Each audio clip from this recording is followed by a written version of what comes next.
We're under caution. Scott Speed was having a great race. He stayed out on that last caution. He was running in 9th.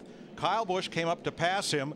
And what happened was not an act of aggression, but what happened to Kyle Busch is he tried to dive under Scott Speed going in the corner, Darrell. Yeah, well, that's what I was telling you earlier about. The hardest thing to do here is get in under somebody like that. Now, you see the 18's already. When he went across that transition there from asphalt to concrete, the car jumped sideways. But you're using so much brake right there to stay off the guy on the outside that you actually end up spinning yourself out. You'll see when he goes across that bump, the thing jumps side, or it's not a bump actually, it's just transition. Too much rear brake underneath somebody, that's what happens. Scott Speed gave him plenty of room. Yeah. Scott Speed in the 82 was just a victim. Unfortunately, Scott Speed, if he'd have been a little further up, he wouldn't even know what happened. Yeah, he gave Kyle all the room in the world on the bottom of the racetrack. It's just the 18 would not stick going into the corner. Now, one of the cars that came in fact, the only one up among the front pack was Jimmy Johnson. Steve, why did they come in? Mike, Jimmy Johnson said, I'm getting really tight in the center, especially when I'm getting back on the gas pedal. They raised the Panhard bar a full round, and they also, Mike, added a spring rubber into the right rear spring. Matt? Mike, they pushed a spring rubber in the right rear for Kyle Busch, the 18. Also, a little tug on the fender. He just did come on the radio and said that the 82 of Speed did not deserve that at all, and that was his mistake, and he apologizes. And you feel bad about that, but I'm telling you, it's a product of this racetrack and how going off of that transition from the asphalt to concrete, got a lot of rear brake in these things. She jumped out from under him. All right, two problems in the pits. Joey Logano too fast entering. He'll get a penalty and a tire violation on Matt Kenseth. So they'll go to the tail end of the longest line. Speaking of longest, here is the longest answer we've had yet for an Aflac trivia question. What drivers scored their first Cup win while driving for Rick Hendrick? Here you go. 8 of them. Jeff Bodine, Kenny Schrader, Jeff Gordon, Jerry Nadeau, Jimmy Johnson, Kyle Busch, Brian Vickers, and Casey Mears. I think you look at Brian Vickers and Casey Mears, so far that's been their only Sprint Cup Series win. Got one to go, boys. Dick Berggren. Kurt Busch riding in second position, started in second position, and he could be dangerous today. He's got a really strong race car that's handling well. Ready for our Claret and Clear to Drive restart. Live Claret and Clear indoors and out. Jeff Gordon has led 43 laps today, and he's back out front. The top 18 cars that's out there right now stayed out. In the perfect world for Chad Knaus and Jimmy Johnson, we'll go about 15 or 20 laps, get a caution, they'll stay out then. Yeah, I was just going to say that 2 car, and this is probably contradicting what people would think. That's the most improved car from last year to this year. No question. There was no free pass on that caution. There was nobody a lap down. I think as we're at 75 laps now, I think when we get to about the 150 lap mark, this track will be what these guys have been looking for. Those spring rubbers are the adjustment that you know you have if you get too tight. Tough break for Matt Kenseth. You know, they had a pit road tire violation, so they should have restarted at the tail end of the longest line. They did not. So now Kenseth will have to serve a drive-through penalty under green. And that could be about 2 laps. You can see the NASCAR official talking to Drew Blickensderfer, the crew chief for Matt Kenseth, and the rest of the crew there. But yeah, that probably at 30 miles per hour, with them out there running around here 20 seconds a lap, could be about 2 laps under green. It was described as a tire violation. Don't have any further details.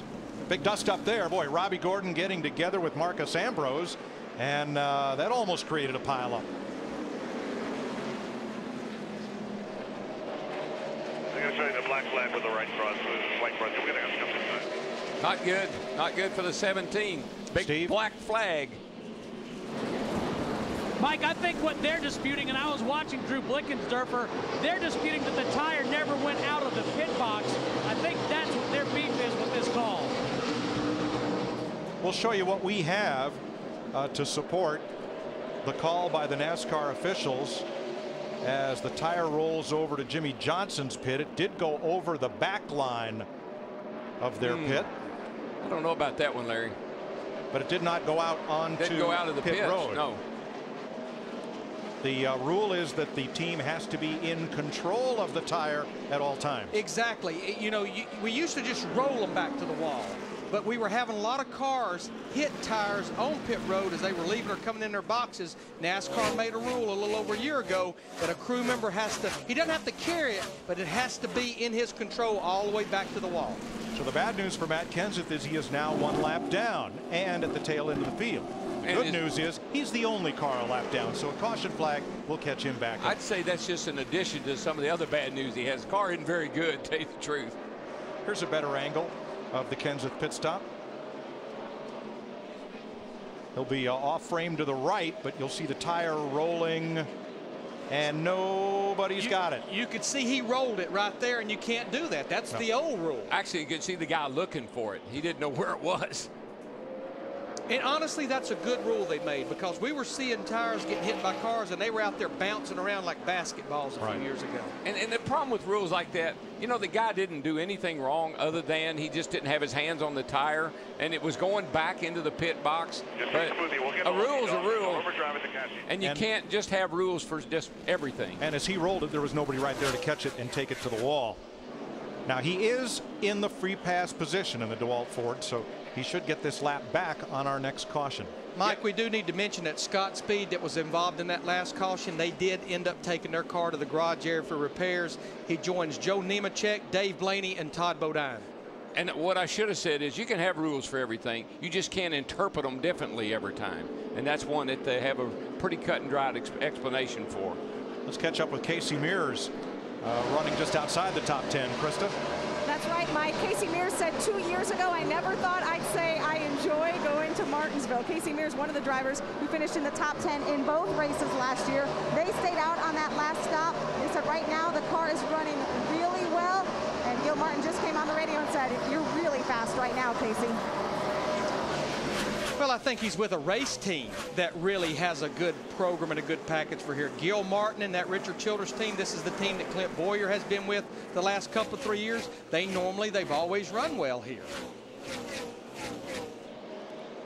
Kyle Busch has had a hard time getting past Paul Menard. Menard has given Kyle the bottom, but that Gibbs Toyota not working as well as he would like, and you can see him exhibit a little frustration here with Reed Sorensen and Paul Menard. Whoa.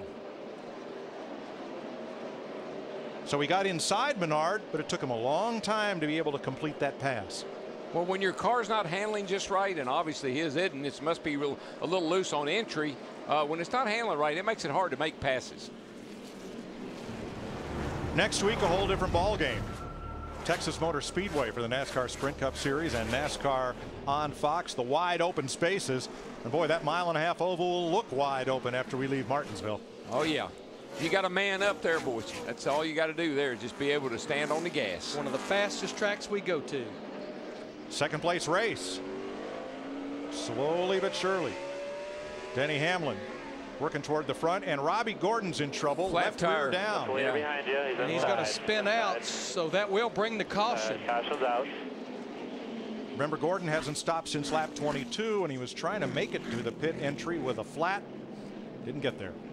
It's going to be a good break, though, I think, for Matt Kenseth in that 17. We'll get a confirmation that I think he did get the free pass. Well, he was lucky to be able to go on pit road and only lose one lap. Hard for me to believe.